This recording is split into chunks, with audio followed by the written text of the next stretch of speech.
क्या sign theta का whole square का वैल्यू साइन स्क्वायर थीटा होता है या फिर साइन थीटा स्क्वायर होता है? अगर साइन स्क्वायर थीटा होता है तो क्यों होता है, और साइन थीटा स्क्वायर होता है तो क्यों होता है? क्या साइन थीटा जो है वो साइन और थीटा का प्रोडक्ट है? अगर है तो क्यों है, और अगर नहीं है तो क्यों नहीं है? ऐसे और भी बहुत सारे सवाल आपके दिमाग में उठ रहे होंगे इस ट्रिग्नोमेट्री चैप्टर के रिगार्डिंग में। तो इस वीडियो में हम लोग इसी को पूरा कवर करने वाले हैं और उम्मीद है कि आपकी जो भी डाउट्स हैं और ऐसे बहुत सारे क्वेश्चंस आपके दिमाग में जो भी हैं उन सभी का आंसर आपको इस वीडियो में मिल जाएगा। तो स्टूडेंट्स, अगर आप बंगाल बोर्ड के स्टूडेंट हैं तो मुझे उम्मीद है कि आपने इस चैनल को सब्सक्राइब कर लिया होगा। अगर फिर भी आपने चैनल को सब्सक्राइब नहीं किया है तो जरूर सब्सक्राइब कर लें, ताकि मैं और भी ज़्यादा मोटिवेशन के साथ आप सभी स्टूडेंट्स की हेल्प कर सकूं।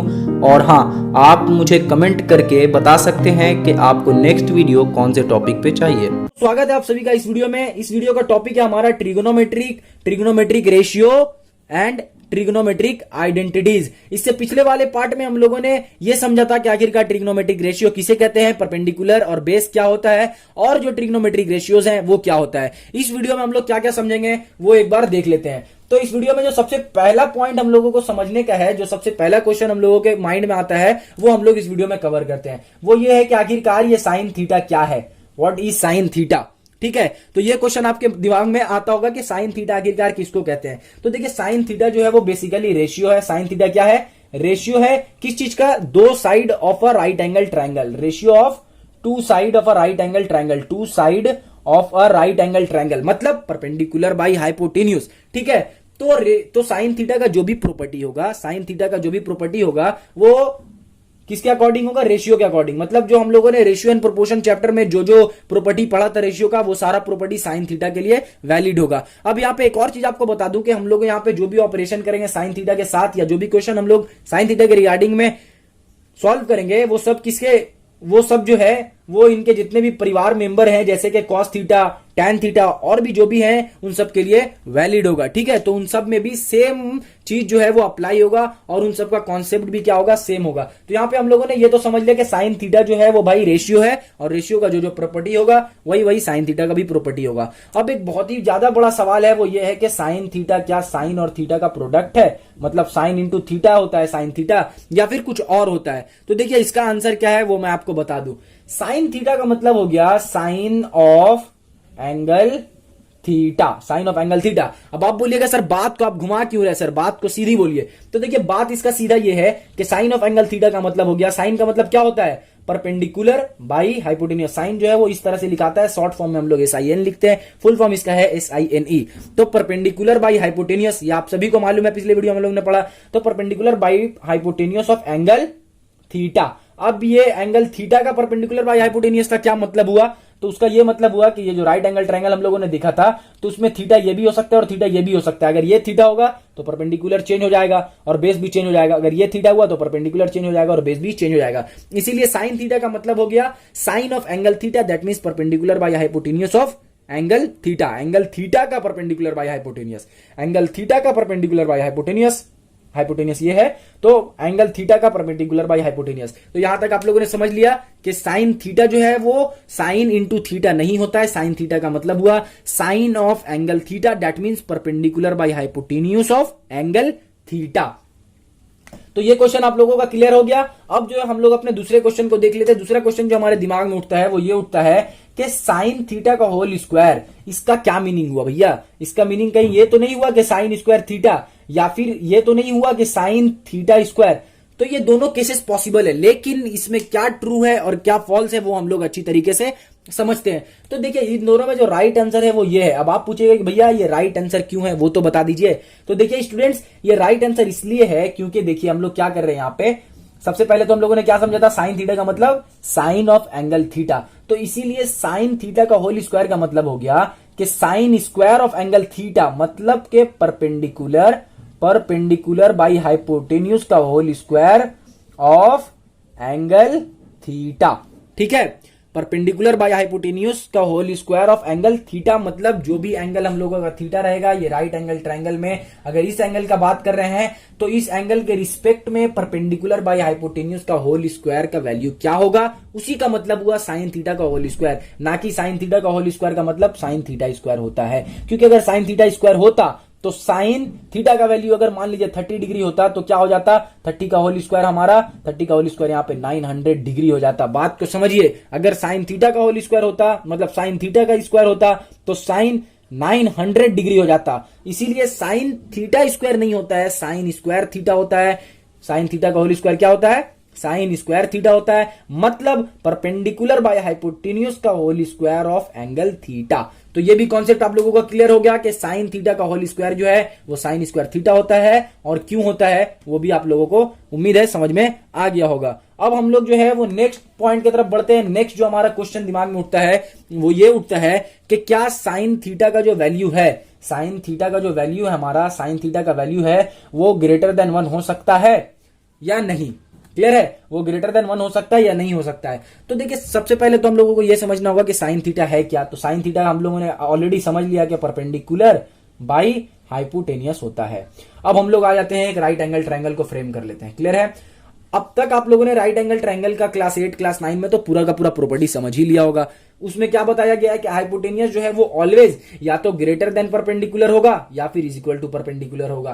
क्लियर है, या तो ग्रेटर देन परपेंडिकुलर होगा या तो इक्वल टू परपेंडिकुलर होगा, या तो ग्रेटर देन बेस होगा या तो इक्वल टू बेस होगा, लेकिन कभी भी हाइपोटेन्यूज का वैल्यू इससे कम नहीं होगा और इससे कम नहीं होगा। मतलब बेस जो है वो ऑलवेज क्या रहेगा, less than is equal to hypotenuse रहेगा।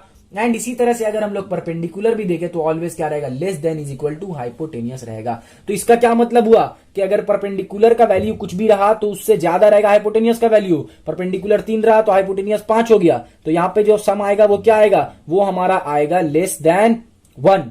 क्लियर है, अगर परपेंडिकुलर अगर 2 रहा तो हाइपोटेनियस ज्यादा रहेगा, मान लीजिए 3 है, यहां पे भी क्या हो जाएगा, लेस देन 1। एक और केस यहां पे अगर हम लोग देखते हैं तो वो क्या हो जाएगा कि अगर परपेंडिकुलर और हाइपोटेनियस, ये केस देखे इज इक्वल टू वाला केस दोनों बराबर हो गया, मतलब कि मान लीजिए अगर परपेंडिकुलर 2 है और हाइपोटेनियस भी 2 है तो क्या होगा, इज इक्वल टू 1 होगा। तो दोनों केस में हम लोग देख रहे हैं क्या हो रहा है, अगर इज इक्वल टू भी रहा और या फिर अगर लेस देन रहा तो दोनों केस में एक चीज कॉमन है कि ग्रेटर देन 1 नहीं हो रहा है, या तो वो 1 के बराबर होगा या 1 से कम होगा। तो साइन थीटा का जो वैल्यू होगा, साइन थीटा का जो वैल्यू होगा वो ऑलवेज इज इक्वल टू या फिर लेस देन 1 होगा। ठीक है, साइन थीटा का value less than is equal to 1 होगा। इसी तरह से एक और क्वेश्चन है कि कॉस थीटा का वैल्यू, ये जो है ये एमसीक्यू में आपसे पूछा जा सकता है। ठीक है, कि साइन थीटा जो है वो क्या लेस देन 1 होगा या फिर साइन थीटा ग्रेटर देन 1 हो सकता है क्या। ट्रू फॉल्स में आपसे ये पूछा जा सकता है कि क्या साइन थीटा का वैल्यू जो है वो ग्रेटर देन 1 हो सकता है, तो आप वहां पे क्या बोलिएगा, आप बोलिएगा नहीं भाई नहीं हो सकता है, फॉल्स है। क्लियर है, अब यहां पे होता है कि कॉस थीटा का वैल्यू, कॉस थीटा का वैल्यू क्या ग्रेटर देन 1 हो सकता है, ग्रेटर देन 1 हो सकता है। ये भी क्वेश्चन आपके दिमाग में उठ सकता है कि cos थीटा का वैल्यू ग्रेटर देन 1 हो सकता है। तो इसका आंसर क्या है, इसका आंसर भी है कि भाई नहीं हो सकता है, क्योंकि cos थीटा जो है वो बेस बाई हाइपोटेनियस होता है, बेस बाई हाइपोटेनियस होता है। अभी हम लोगों ने क्या पढ़ा कि बेस जो है वो ऑलवेज इज इक्वल टू या फिर लेस देन हाइपोटेनियस रहेगा, या फिर परपेंडिकुलर भी क्या रहेगा, less than is equal to hypotenuse रहेगा। तो सेम जो पिछले वाले में केस था वही इसमें भी होगा कि अगर बेस 2 है तो हाइपोटेनियस क्या हो सकता है, हाइपोटेनियस 2 हो सकता है, या फिर और क्या हो सकता है हमारा, ग्रेटर देन 2 हो सकता है। क्लियर है, कभी भी लेस देन 2 नहीं होगा अगर ये 2 है। तो मतलब बेस बाई हाइपोटेनियस ऑलवेज या तो 1 होगा, मैक्सिमम केस में 1 नहीं होता है, लेकिन अगर 1 होगा तो या फिर 1 होगा और क्या हो सकता है, लेस देन 1 होगा। ठीक है, ठीक है, तो इसका मतलब ये होगा कि cos थीटा का जो वैल्यू है वो भी हमारा ग्रेटर देन 1 नहीं होगा। तो ये भी क्वेश्चन अगर आपसे एमसीक्यू में पूछा जाए कि क्या cos थीटा का वैल्यू ग्रेटर देन 1 हो सकता है, तो आप क्या बोलिएगा, नहीं नहीं हो सकता है। क्लियर है यहां तक। अब हम लोग देख लेते हैं relation between trigonometric ratios. Trigonometric ratio तो हम लोगों ने पढ़ लिया, साइन थीटा पढ़ा ना, कॉस थीटा, टैन थीटा, और क्या क्या पढ़ा, जल्दी जल्दी बोलिए, कोसेक थीटा, कोसेक थीटा, और क्या पढ़ा कोसेक थीटा के साथ, कोसेक थीटा के साथ हम लोगों ने पढ़ा sec theta, sec theta, and क्या पढ़ा यहां पे हम लोगों ने पढ़ा कॉट थीटा। अब भाई इनके बीच में कुछ ना कुछ तो रिलेशन भी होगा ना, ऐसा तो थोड़ी कि उठा के ये लोग सिर्फ चला आया, इनके बीच का कुछ ना कुछ तो रिलेशन होगा। अब इनके बीच का रिलेशन क्या है वो हम लोग समझते हैं। तो सबसे पहले इन दोनों के बीच का रिलेशन हम लोग जानते हैं कि साइन थीटा और कॉस थीटा के बीच का रिलेशन क्या है। तो देखिए साइन थीटा जो है वो हमारा होता है perpendicular by hypotenuse, perpendicular by hypotenuse होता है। क्लियर है, इसी तरह से कॉस थीटा का वैल्यू क्या हो जाएगा, हाइपोटेन्यूज बाई परपेंडिकुलर। अब यहाँ पे देखिए इन दोनों में आपको क्या दिख रहा है, इन दोनों में जो है वो टर्म दोनों सेम ही यूज किया गया है। इसमें भी परपेंडिकुलर हाइपोटेनियस यूज किया गया, इसमें भी परपेंडिकुलर और हाइपोटेनियस यूज किया गया, लेकिन इसमें परपेंडिकुलर ऊपर है और इसमें परपेंडिकुलर नीचे है। इससे हम लोगों को क्या समझ में आया, इससे ये समझ में आया कि कॉस थीटा जो है, ये सॉरी कॉसेक थीटा जो है वो साइन थीटा का रेसिप्रोकल होगा। ठीक है, अब रेसिप्रोकल किसको बोलते हैं ये तो आप लोगों को पता ही होगा, ये बहुत ही ज्यादा बेसिक है, क्लास 5-6 में समझाया जाता है। तो कोसेक थीटा जो है वो साइन थीटा का रेसिप्रोकल होगा, मतलब साइन थीटा का जो भी वैल्यू रहेगा उसको हम लोग ऐसे अगर पलट देते हैं तो वो कोसेक थीटा आ जाएगा। इसी तरह से कॉस थीटा और सेक थीटा के बीच का रिलेशन क्या है, ये दोनों एक दूसरे के क्या है, रेसिप्रोकल है। ठीक है, एक दूसरे के रेसिप्रोकल है, मतलब कॉस थीटा जो हमारा होता है वो होता है बेस बाई हाइपोटेनियस, और यहीं पे अगर हम लोग सेक थीटा देखें तो हो जाएगा हाइपोटेनियस बाई बेस। सिंपली सिर्फ इसको पलट दे रहे हैं, ठीक है, इन्वर्ट कर दे रहे हैं, रेसिप्रोकल है ये एक दूसरे का। इसी तरह से tan थीटा और cot थीटा के बीच का रिलेशन क्या होगा, tan थीटा और cot थीटा के बीच का रिलेशन होगा कि tan थीटा का वैल्यू होता है p बाई b और हमारा cot थीटा का वैल्यू क्या हो जाएगा, b बाई p, मतलब एक दूसरे का रेसिप्रोकल हो जाएगा। क्लियर है, यहां तक समझ में आ गया कि इन तीनों का बीच का रिलेशन क्या है। अब थोड़े से जो है हम लोग हाई लेवल पे पहुंचते हैं और हाई लेवल पे जाके हम लोग क्या करते हैं, रिलेशन निकालते हैं कि sine theta cos theta, sine theta cos theta and भैया टैन थीटा, इन जो तीनों भाई बहन है, इन तीनों भाई बहन का रिलेशन आखिरकार है क्या। ठीक है, कौन बड़ा है कौन छोटा है, किस तरह से इन तीनों को रिलेट करेंगे एक तीसरे के साथ। तो हम लोगों को सिर्फ सबसे पहले तो मैं आपको ये बता दूं कि tan theta is equal to sine theta by cos theta होता है।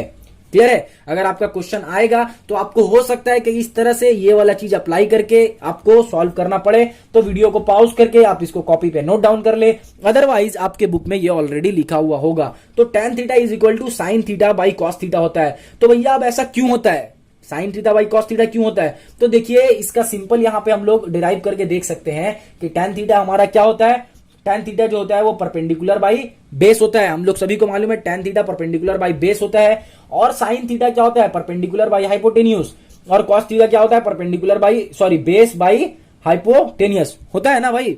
हाँ ठीक है, तो परपेंडिकुलर बाई हाइपोटेनियस हो गया और बेस बाई हाइपोटेनियस हो गया। अब जब इन दोनों को सॉल्व करेंगे तो क्या होगा, इन दोनों को जब हम लोग सॉल्व करेंगे तो यहां पे क्या हो जाएगा, p बाई एच इंटू ये ऊपर जाएगा h और नीचे आ जाएगा b। तो इन दोनों को काट देंगे, काटने के बाद क्या बचा हम लोगों के पास, p बाई b। तो यहां से हम लोगों को ये पता चला कि tan थीटा जो होता है वो sign theta by cos theta के बराबर होगा।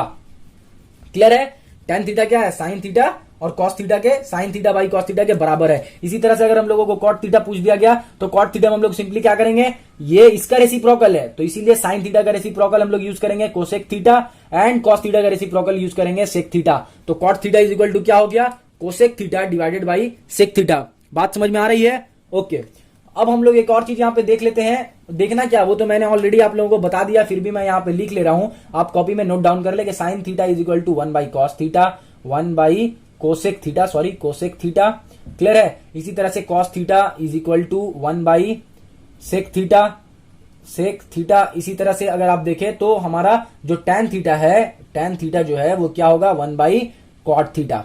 ठीक है, 1 बाई कॉट थीटा होता है। तो ये जो है वो क्या था, एक दूसरे के साथ एक तीसरे के साथ जो था ये पूरे मेंबर का हम लोग क्या किया, रिलेशन निकाल के देख लिया। क्लियर है, तो यहां तक उम्मीद है कि आप लोगों को इस चैप्टर में मतलब ट्रिग्नोमेट्रिक रेशियोज के रिगार्डिंग जितना भी आपका डाउट था, क्वेश्चन था, वो सब क्लियर हो गया होगा अच्छी तरीके से, वो भी पूरा कॉन्सेप्ट के साथ। अब जो हम लोग नेक्स्ट वाले वीडियो में सीखेंगे वो क्या सीखेंगे कि ट्रिग्नोमेट्रिक रेशियो का जो होता है वो क्या होता है। ट्रिग्नोमेट्रिक रेशियो में हम लोगों ने वो पढ़ा था ना कि ट्रिग्नोमेट्रिक रेशियो में साइन 30 का वैल्यू जो है, साइन 30 का जो वैल्यू है वो क्या होता है, हाफ होता है। तो भैया हाफ क्यों होता है, और अगर साइन 30 का वैल्यू हाफ होता है तो फिर कॉस 30 का वैल्यू क्या होता है। तो इसके बाद वाले वीडियो में हम लोग जो है वो वैल्यू देखेंगे कि किसका वैल्यू क्या होता है, मतलब साइन 0 का वैल्यू, साइन 30 का वैल्यू क्या होता है। और उस वीडियो में मैं आप लोगों को ट्रिक भी बताऊंगा कि किस तरीके से आप वो जो वैल्यू है, पूरा जो चार्ट है, वो पूरा चार्ट जो है वो किस तरह से आप बस 5 से 10 मिनट के अंदर वो पूरा का पूरा चार्ट आप याद कर सकते हैं। तो ठीक है, इस चैनल के साथ आप बने रहिए और जो भी वीडियो आ रहे हैं नए नए उसको आप देखते रहिए। और अगर आपको लगता है कि ये वीडियो आपके क्लासमेट्स को भी हेल्प कर सकता है, उनको भी ट्रिग्नोमेट्री के रिगार्डिंग जो भी डाउट है वो सब क्लियर कर सकता है, जल्दी से इस वीडियो को अपने दोस्तों के साथ शेयर करें ताकि उन सभी को भी स्टडी में हेल्प मिल सके। और अगर आप मुझे सपोर्ट करना चाहते हैं तो इस चैनल को सब्सक्राइब कर लें और बेल आइकन को दबा लें। मिलता हूं आपसे नेक्स्ट वीडियो में, तब तक के लिए अपना ख्याल रखें। Thank you.